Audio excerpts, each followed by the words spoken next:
Whoa, hey everyone, I'm Extreme Dude, and welcome to the Extreme Bible Challenge. Oh yeah, that's where we learn some extreme stuff from the Bible. Well, let's check in with Commander Larry and see what our verse is. Yes, Extreme Dude, let's see here. In their hearts, humans plan their course, but the Lord establishes their steps. Proverbs 16:9.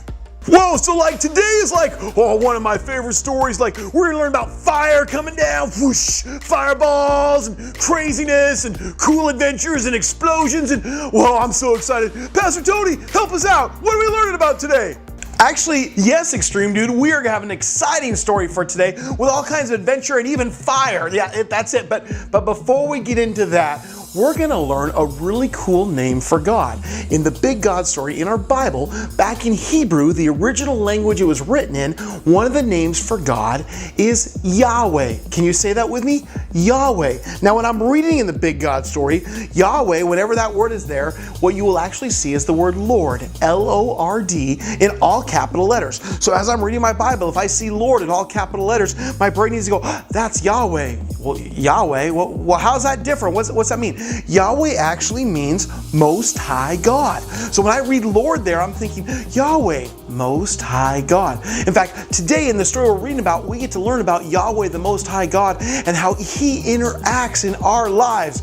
Wow, I'm so excited. Okay, so we're going to fast forward a little bit. We've gone through some different parts of the Bible. We've looked at Judges and some Kings, and now we're going to get into a point when the nation of Israel has now divided. There's Israel and Judah, and the king of Israel, he was very evil. In fact, his wife's name was Jezebel, and she had all these people serving other gods beside Yahweh, beside the Lord. In fact, they were serving a god called Baal.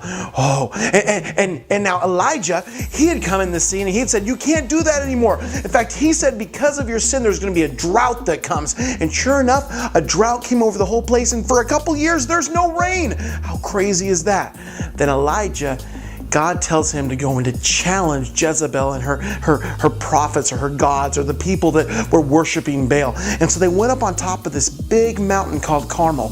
And while they're there, all of a sudden, Elijah made a challenge to him. He says, you build an altar and you pray to your God, and let's see what happens. See if fire comes down and burns up the sacrifice. And I'll do the same, and we'll find out who really is the Most High God. Who's the Most High God? Yahweh, not Baal. And so all these prophets of Baals, they made this altar and they put a cow on it and they start dancing around and they're cheering and they're saying, Baal, come down and show us how powerful you are. And they're yelling in the sky and nothing happens. And an hour goes by and a couple hours go by. And pretty soon Elijah, he starts picking on him. He starts calling him out. He's like, maybe you should yell louder. Maybe he's sleeping. Maybe he's on a vacation. Okay, why don't you scream louder? And so they start jumping around. They even start cutting themselves to the point they're so exhausted they fall on the ground. And guess what happened? Nothing. No response. No answer. Why? Because Baal isn't God. He's not the Most High God. He's not even real. Then Elijah, it was his time. And so he actually got water and dumped it over the top of the sacrifice.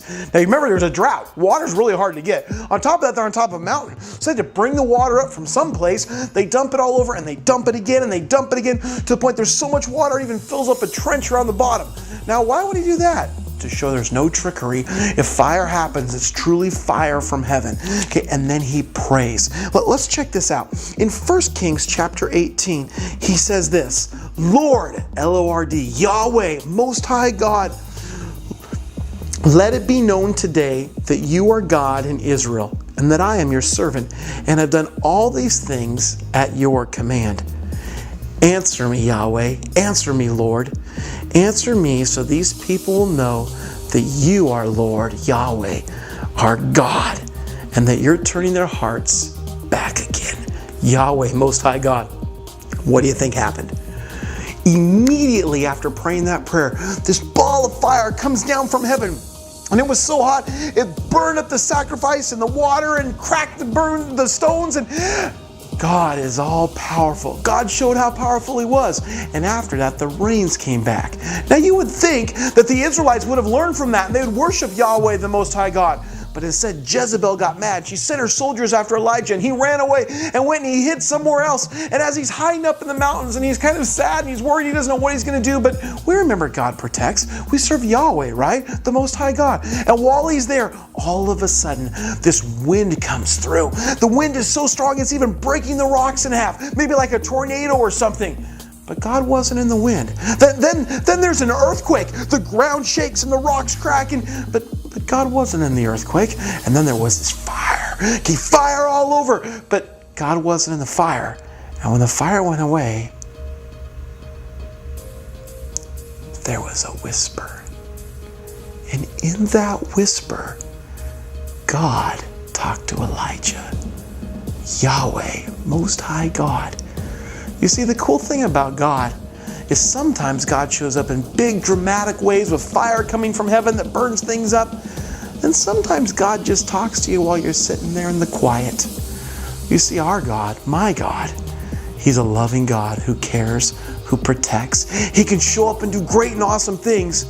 But sometimes He just speaks to you and gives you comfort when you're worried and concerned and you don't know what's going to happen next. Because God is the Most High God. He's Yahweh. Back to you, Extreme Dude. Wow, Yahweh, Most High God. Dude, that's super cool. I didn't even know that. Learn something new. You always learn something new on the Extreme Bible Challenge. This is Extreme Dude. I'll see you next time.